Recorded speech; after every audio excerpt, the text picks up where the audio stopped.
Señor mío y Dios mío, creo firmemente que estás aquí, que me ves, que me oyes.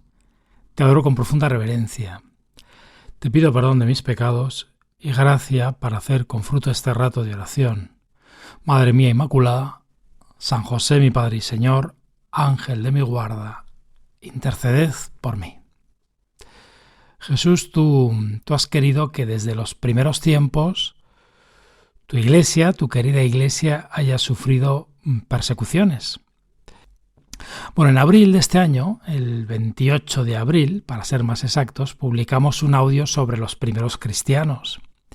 Y en aquel audio meditábamos cuál era el secreto de estos primeros discípulos de Jesús, como San Tarsicio, por ejemplo, que eran capaces de dar la vida por ti, Señor. Y el secreto no era otro que la Eucaristía. De hecho, se hizo muy popular en la Iglesia, desde los primeros tiempos, la respuesta que le dieron un grupo de esos primeros cristianos al emperador. Bueno, el emperador, lleno de rabia, pues había prohibido a los cristianos que se reuniesen para celebrar la Eucaristía. Y como los cristianos se seguían reuniendo a pesar de todo, y a pesar de la pena de muerte, pues el emperador pues no entendía y les preguntaba ¿por qué os seguís reuniendo para celebrar eso? Y ellos contestaron, antes de morir, esa frase que se ha hecho tan célebre. Contestaron, porque sin la Eucaristía no podemos vivir. Bueno, pues en estos 10 minutos con Jesús, quería que tú y yo nos acercásemos no a la iglesia de los primeros cristianos, sino a la iglesia perseguida de hoy. Bueno, 1/3 de los cristianos del mundo viven en países donde la iglesia es abiertamente perseguida. Es una barbaridad. Y hoy, como en los primeros tiempos, muchos cristianos siguen diciendo con sus vidas, sin la Eucaristía no podemos vivir. Y el testimonio que te voy a leer es un testimonio de un sacerdote iraquí, Raghid Yani, que murió en el año 2007 en Mosul, en Irak, en un atentado terrorista, donde perdieron la vida otras 3 personas. Su proceso de beatificación está en marcha. Y la sobrecogedora similitud que hay entre este testimonio de Raghid con los testimonios de los primeros cristianos, a mí me hace palpar cómo tú, Jesús, sigues vivo a través de tu iglesia.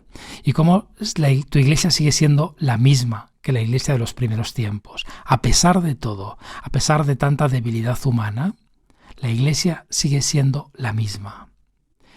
Y tú, Jesús, sigues sufriendo en la iglesia tu pasión y tu muerte. Y al mismo tiempo sigues llenando el mundo de una vida nueva a través de la Eucaristía. Vamos a hacer la oración con este testimonio que nos cuenta Raghid mientras rezamos por todos aquellos cristianos perseguidos. Dice así, el 26 de junio del año pasado, un grupo de jóvenes estaba limpiando el templo parroquial de cara a las celebraciones del domingo. Entre ellas estaba mi hermana Rayat, que tenía 19 años. Mientras llenaba los cubos de agua para fregar el suelo, 2 hombres lanzaron una granada desde un coche en marcha, que hizo explosión a 2 pasos de ella. Si bien quedó gravemente herida, Ragad sobrevivió de milagro. El domingo celebramos la Eucaristía sin novedad, estando presentes también mis padres, todavía conmocionados por lo ocurrido.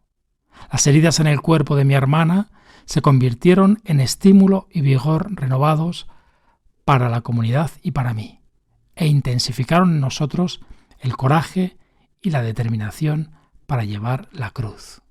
Es impresionante, ¿verdad? Como esta iglesia perseguida, cuanto más perseguida, más fuerte se hace y más de Cristo se hace. Y sigue así este testimonio. El pasado mes de agosto, un coche bomba estalló en la iglesia de San Pablo, apenas finalizada la misa de las 6 de la tarde. La deflagración acabó con la vida de 2 cristianos y dejó a varios más gravemente heridos. Lo cierto es que fue un verdadero milagro porque el auto estaba repleto de explosivos y solo estallaron unos pocos. De haber hecho explosión todas las bombas, habrían muerto centenares de fieles. En ese momento había más de 400 reunidos. Todos quedaron fuertemente impactados y descorazonados. Los terroristas piensan acabar con nosotros físicamente, o al menos espiritualmente. Quieren ahogarnos en el terror. Pero los domingos las iglesias están atestadas de gente. Los terroristas creen quitarnos la vida, pero la Eucaristía nos la devuelve. Qué impresionante, ¿verdad? Cómo se repite hoy en pleno siglo XXI. Sin el domingo, sin la Eucaristía, no podemos vivir, ¿no? Como lo repiten estos primeros cristianos con sus vidas. Y sigue. En la vigilia de la fiesta de la Inmaculada, el pasado 7 de diciembre, un grupo de terroristas intentó reducir a ruinas la sede episcopal caldea, que está ubicada junto al santuario de Nuestra Señora del Río Tigris y es venerada por los cristianos y también por los musulmanes. Colocaron explosivos por doquier y en pocos minutos hicieron saltar todo por los aires. A causa de estas y otras violencias de los fundamentalistas contra los jóvenes cristianos, muchas familias se han visto obligadas a escapar. Pero las iglesias han permanecido abiertas y la gente que se ha quedado sigue asistiendo a misa aún entre los escombros. Y ahí, justo en el medio de la desolación, estamos comprendiendo el valor del domingo, día del encuentro con Jesús resucitado, día de la unidad y del amor recíproco, del apoyo y de la ayuda de unos para con otros. Qué diferencia, ¿verdad?, con muchas iglesias de Occidente, donde quizá la gente vive muy tranquila y no es capaz de valorar la grandeza del don de Dios en cada domingo. Y sigue diciendo este sacerdote, cuyo proceso de beatificación está en marcha, dice: a veces también yo me siento frágil y tiemblo de miedo. Cuando digo, este es el Cordero de Dios que quita el pecado del mundo, con la Eucaristía en mis manos, siento en mí su fuerza. Tengo en mis manos la hostia, pero en realidad es Él quien me tiene a mí y a todos nosotros. Es Él quien desafió a los terroristas y nos mantiene unidos en su amor sin fin. En tiempos tranquilos, sigue, todo se da por descontado y se olvida el gran don que se nos ha dado. He aquí la ironía.